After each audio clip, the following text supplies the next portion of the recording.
যারা বাংলাদেশের এক নাম্বার ইউটিউবার আর যারা পৃথিবীর কোনায় কোনায় যে ভিডিও করে তাদের শোরুমে নাকি ভিডিও করা অ্যালাউ না। আর শোরুমটার নাম হচ্ছে সানফ্লাওয়ার বাই অন্তরা। তো ট্রায়াল রুমে আমি একটু আউটফিটগুলো দেখছিলাম আর এই দুইটা আউটফিট আমার পছন্দ হয়েছিল, তো আমি একটা কোর্স নিয়েছিলাম। আর আসার সময় যখন আমি একটা ক্লিপ নিচ্ছিলাম আমার ব্লগের জন্য, তো তখন বলে যে ভিডিও করা অ্যালাউ না। তো যাই হোক, তারপর আর ভিডিও করিও নি, কিন্তু বিষয়টা একটু হাস্যকর লাগলো আমার কাছে। আর তারপরে গিয়েছিলাম আড়ংয়ে। তো যমুনাতে গেলে একটু আড়ংটা দেখেই আসি।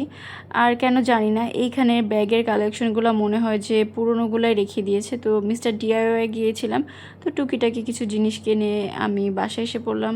আর বাসায় এসে দেখলাম মাই ক্লাসিক ক্রোশের পার্সেলটা এসেছে, আর অনেকগুলো পিয়ার এসেছিল। তো এইগুলোর রিভিউ আমি পরে শেয়ার করব। আর খুবই ঝালঝাল করে একটু রামেন খেতে ইচ্ছা করছিল, তো আমি একটু রামেন বানালাম। আর রামেনটা এত বেশি মজার হয়েছিল। আর অ্যামাজন প্রাইমে দেখলাম নতুন একটা সামার শো এসেছে, যেটা ইনস্টাগ্রামে অনেক বেশি ট্রেন্ডিং এখন। তো আমি এইটা দেখবো, তো ট্রেলারটা একটু দেখছিলাম তখন। আপনার কি দেখা স্টার্ট করেছেন নাকি? আমাকে অবশ্যই কমেন্ট করে জানাবেন যারা দেখেছেন। আর কোনো সিরিজ সাজেশনে থাকলে অবশ্যই কমেন্ট করে জানাবেন, কারণ এখন আমি ফ্রি। তো এই তো খাওয়া দাওয়া করি আর হচ্ছে আমি টিভি দেখি। আর পরের দিন আমরা চলে গিয়েছিলাম শেফস টেবিলে। তো এই কোর্সটা পরেছিলাম, যেটা আমি সানফ্লাওয়ার বাই অন্তরা থেকে এনেছিলাম।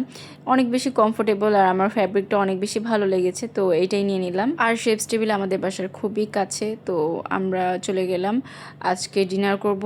তো প্রায় সময় দেখা হয় যে যেই খুবই তাড়াহুড়া করে অর্ডার দিয়ে দিই, যেহেতু আজকেও টাইম খুবই কম ছিল। তারপর আমি ভাবলাম যে একটু দেখে আসি সবগুলা। আর দেখতে দেখতে আমি চলে গেলাম এই দোকানে, মানে আমি যে কি করি। তো তারপরে এই দোকানে ঢুকে তো এখন আমার কিছু কিনতে হবে, তো আমি একটু দেখছিলাম। এটা হচ্ছে বেনি বুননের একটা স্টোর।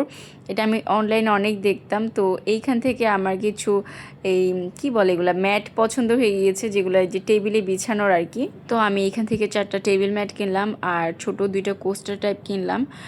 খুবই সুন্দর কালেকশন তাদের, কিন্তু একটু এক্সপেন্সিভ, কিন্তু খুবই সুন্দর। তো তারপরে ঘুরে ঘুরে দেখছিলাম আইসক্রিম, দেখে তো খেতে ইচ্ছা করলো। তো যেহেতু এখনও খাবার খাইনি, তো আইসক্রিম আর খেলাম না। আর ঘুরতে ঘুরতে আমরা চলে আসলাম এই যে ফাউন্টেনের মতো জায়গাটা বানিয়েছে সেইখানে। আর এই জায়গাটা রাতে কিন্তু আলাদা সুন্দর লাগছিল, আমার কাছে খুবই ভালো লাগছিল।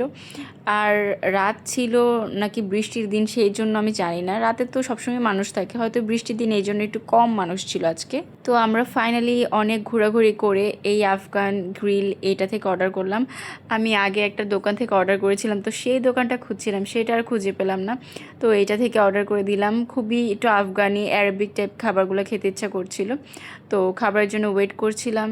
আর এই তো আমার ছেলের জাতীয় খাবার ফ্রেঞ্চ ফ্রাই, তো ফ্রেঞ্চ ফ্রাই আর চিকেন নিয়েছেও।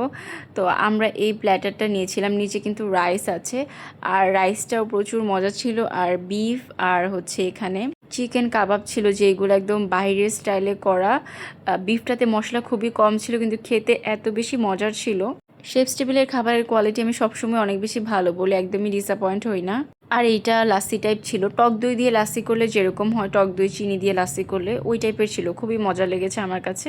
তো এই তো আমাদের খাওয়া দাওয়া শেষ করে আমরা বাসার উদ্দেশ্যে রওনা দিলাম।